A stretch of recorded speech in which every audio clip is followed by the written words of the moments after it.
Let me explain. Oh, by the way, I finally got my new monitor arm and a nice USB-C hub.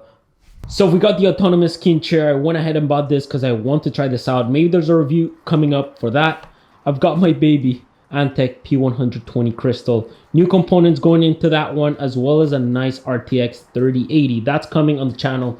And also another build that's coming on the channel. My dad's computer sort of broke, so I'm building him a new one. I went ahead and saved some money to build him a computer. I know.